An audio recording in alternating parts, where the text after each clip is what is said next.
Hey, welcome back to another Black City Coffee vlog. In this video, I wanted to share with you guys some tips that I got from my designer about my website, which I so appreciated.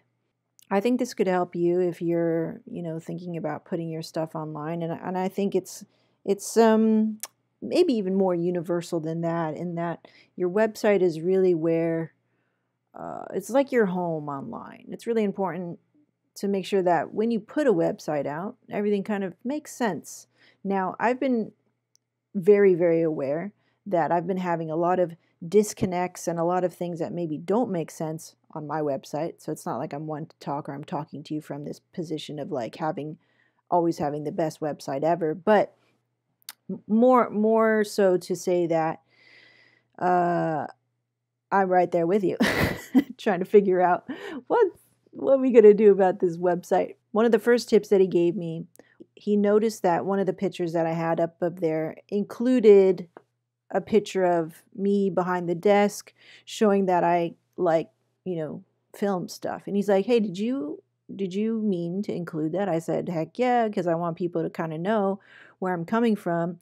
And most of the people who discover me actually come through YouTube. And that makes sense because that's where I put the most attention, actually. So I have Instagram, where that's usually where people like kind of connect with me, but they discover me on YouTube. And so all these kind of like metrics, wherever the attention is, that's where you could potentially put even more focus on, and leverage that platform so that you could reach more people, right? So while I may be more discoverable on YouTube per se, it doesn't mean that I'll actually say make a sale on YouTube, even though a lot of people do come from YouTube, and that's my number one refer to Shopify, which is the e-commerce site that I use.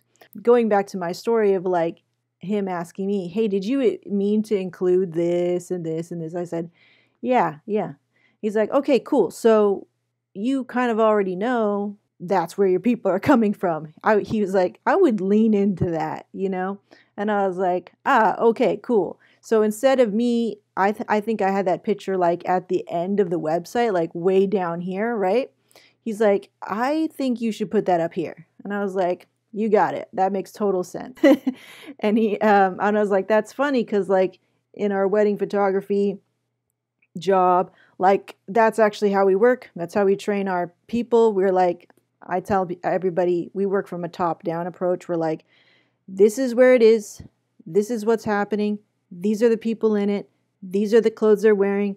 This is their watch they're wearing." You see what I'm saying? So like this sort of like top-down, inverted pyramid sort of approach as we approach the story or the moment. And he's like, "Yeah, perfect. Do that on the website." So here's tip number one: use storytelling. This is the tip he gave me.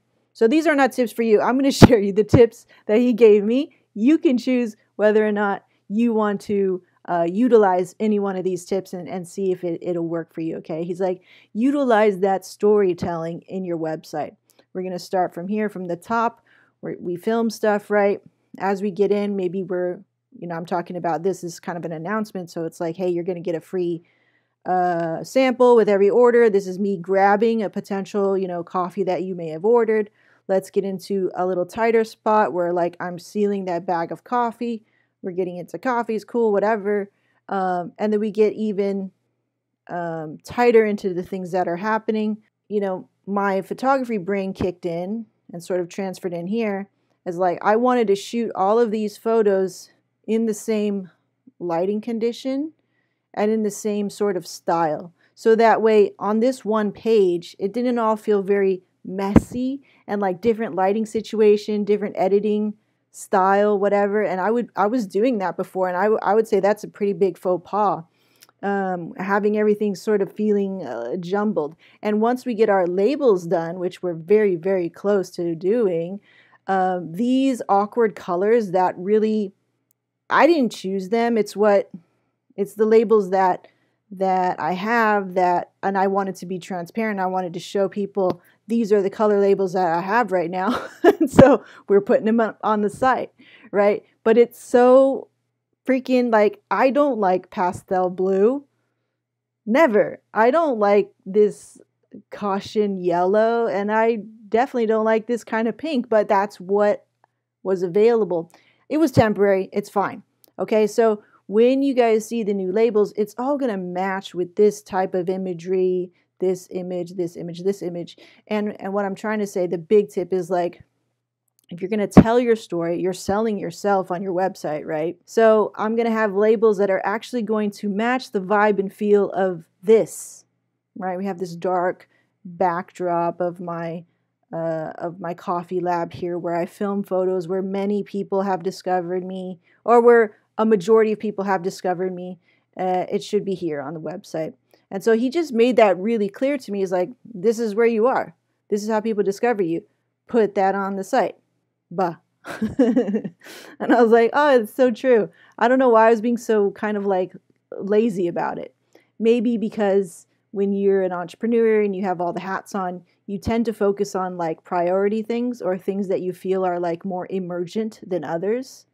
But I got to tell you, website is pretty emergent. So that was silly of me not to really focus on this stuff. But sometimes it takes somebody to like poke you from the outside and go, hello, why are you not focusing on this? It happens, okay? But I want to share those tips with you guys because I think that's helpful. It was super helpful for me. And with us, I mean, thankfully, we're photographers. And I really had a good vision of what I could communicate to my husband who took these photos. And I said, hey, I need this, I need this, I need this.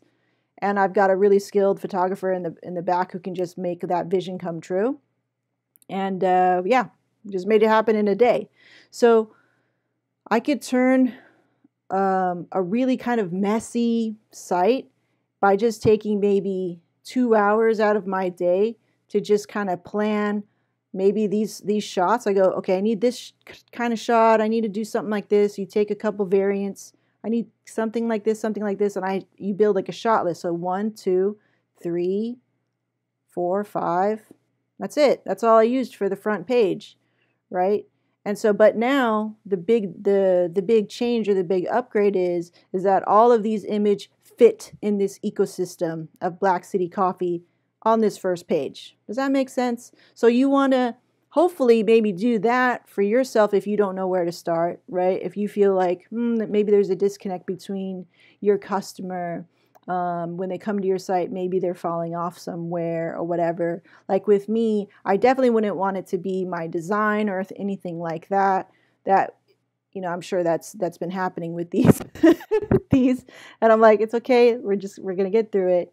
We're making our way through it, right? Things like that. But yeah, so that was one big tip. Another tip that he gave me, I'm just going to probably share two because it's getting kind of long, is using a certain font. So I think we'll go ahead and refresh this. Boom, there you go. So I don't know if you caught that, but we are now using Serif Font, which means the Serif font has these little hooks, right? Versus like a sans serif font will not have these little hooks. It looks a little bit more modern. So the ecosystem that Nathan, my designer, is trying to help me build around Black City, you know, if we look at our logo here, this is a logo type, almost decorative. And I was doing the mistake of using this decorative type and kind of using it too much everywhere, desensitizing its decorativeness or its specialness, basically, and not using it appropriately. It was so awesome. I felt like this was such a bonus thing that he did for me. Was he really gave me a lot of great advice about what types of fonts would be great for web versus print, because there's a difference. I didn't even think about that. And that's what it means to really invest with somebody who's a quality designer, you know, and who's a specialist in their field, not somebody who just designs logos. They maybe they cost $500 or something like that. Like, you're really just not going to get this type of service from that type of price, you know. And so it's something I want to put out there, because I definitely want you to realize what working with a quality designer does, and what that can invite and the types of opportunities and inspiration that it can create for you and what you want to do. Okay. I had no idea that we would ever be having fonts like this with the sans serif. I just always thought, I guess I'm supposed to, again, like supposed to choose sans serif because it's modern, and I guess I'm supposed to be modern. You know, like I didn't have any reason why this would work and why I actually am like really, really in love with it now. I have a lot to share on why I really love it and how the story behind it really does match our brand and everything, but I think that'll be when we launch everything, and that's a separate video. But I'm really loving how the words the letters just kind of fit together, especially this one. When this happened, I was like, oh my gosh, I really, really love this. I feel like I'm reading. I just wrote him back. I was like, Nathan, how did you find this font? I feel like I'm reading a highly accredited newspaper, journal. I feel that this is very elegant and very mature. And I really just love it, you know. So there's this font, but now it's getting kind of overused, and there's an appropriate way to use it. And I'm learning so much from him. Yeah, those are my 2 big tips that was given to me about website.